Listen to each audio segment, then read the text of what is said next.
Mesdames, Messieurs les élus, Mesdames, Messieurs, en votre titre et qualité, bonjour et merci de m'accueillir aujourd'hui. Cette séance devait se tenir à la Cité de l'Architecture et du Patrimoine, mais nous avons eu des petits problèmes de calendrier, de transport, et donc finalement, après, on avait des problèmes aussi de disponibilité de salle, donc finalement, ça se passe à la Grande Arche et on en est ravis, puisque vous savez que c'est un partenariat étroit entre le ministère de la Culture, dont nous sommes l'opérateur national pour l'architecture, et les autres grands ministères qui effectivement gèrent le PUCA pour travailler sur les territoires, et notamment évidemment à travers le programme POPSU Territoire sur les villes petites, dites petites, avec tous les guillemets qu'il faut, qui, comme ça a été rappelé par M. de Lanversin, sont un réseau non moins complexe que ceux des villes de plus grande importance, dont la santé est absolument prioritaire, à la fois pour l'équilibre social de notre pays et aussi pour l'aménagement de notre territoire. Cela a été prouvé par le mouvement des Gilets jaunes il y a de cela moins d'un an. Votre présence ici témoigne aussi que le rétablissement des rôles de ces petites villes ne peut pas être conduit suivant des méthodes verticales et standardisées, et que l'expérimentation, le retour d'expérience, le partage des bonnes pratiques est sûrement beaucoup plus à la fois légitime, utile, et que derrière l'analyse, l'évaluation et le débat autour de ces bonnes pratiques et tout le sens du programme POPSU Territoire auquel nous nous associons. Donc la Cité de l'Architecture, elle, est en capacité de mobiliser les acteurs de la culture en charge à la fois de l'action publique en matière de cadre bâti, que ce soit évidemment les directions régionales des affaires culturelles avec les unités territoriales de l'architecture et du patrimoine qui abritent les architectes des bâtiments de France et leurs services, les CAUE qui sont un réseau tout à fait fondamental qui existe dans pratiquement tous les départements et que les élus peuvent mobiliser gratuitement pour les aider à qualifier leurs projets en matière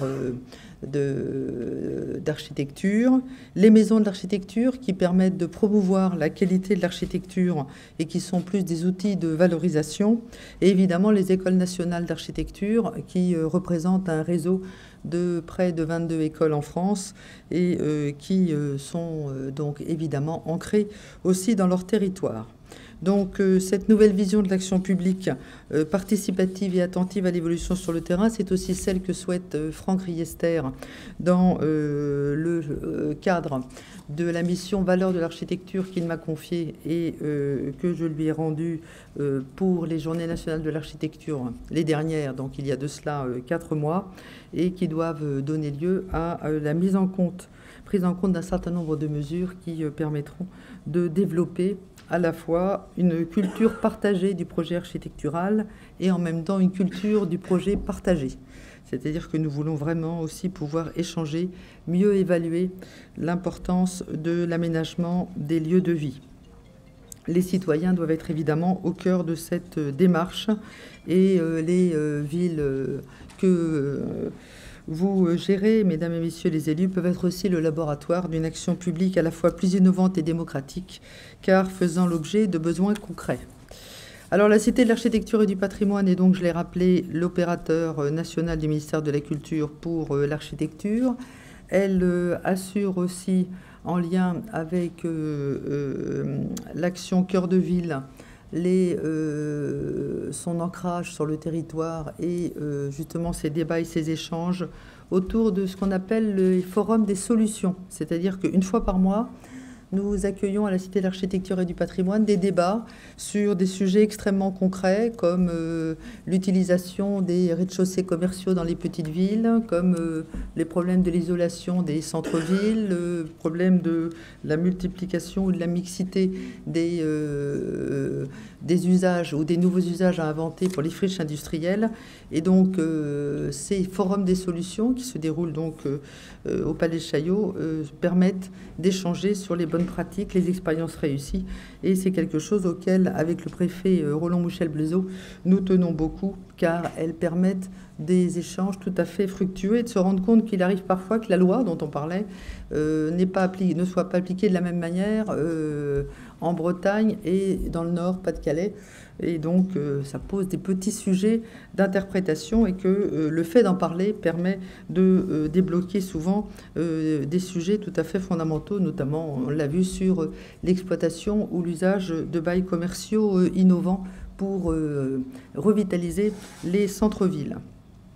Nous sommes aussi, la Cité de l'Architecture et du Patrimoine est aussi devenue partenaire du Centre des hautes études du ministère de l'Intérieur, qui assure à la fois la formation des préfets à un certain nombre de grandes problématiques, ainsi qu'un travail et un dialogue avec les élus. Et nous allons travailler sur la mise en place d'un programme de formation pour les nouveaux élus qui sortiront des urnes en mars prochain, et en mars-avril, pour pouvoir avancer sur la prise en compte de l'ensemble des grandes problématiques de patrimoine, d'espace public, d'habitat. Et nous sommes très heureux de cette nouvelle et belle mission qui nous permettra de pouvoir accompagner cette qualification et cette démarche autour du patrimoine. Enfin, évidemment, nous sommes des partenaires, j'allais dire fondateurs, du programme POPSU, que ce soit dans ses différentes dimensions, aussi bien métropolitaines que celles pour les territoires. Donc, nous sommes à la fois ravis et tout à fait intéressés à pouvoir entendre des échanges et à partager les expériences, en sachant que cette mise en valeur aussi peut se faire à travers des conférences, des expositions et des travails de formation sur lesquels nous sommes toujours à votre disposition pour pouvoir en parler avec vous. L'évolution du commerce, des activités, l'état de l'habitat, la qualité des équipements, le bien vivre ensemble sont des sujets qui sont évidemment aussi ceux du ministère de la Culture et évidemment à travers ça, ceux de la Cité et ceux de tous les programmes que nous partageons avec le PUCA, notamment POPSU Territoire. Donc bon travail, merci de tout ce que vous accomplissez et essayons effectivement de faire en sorte que ce work in progress soit une meilleure qualification pour tous nos territoires. Bonne journée.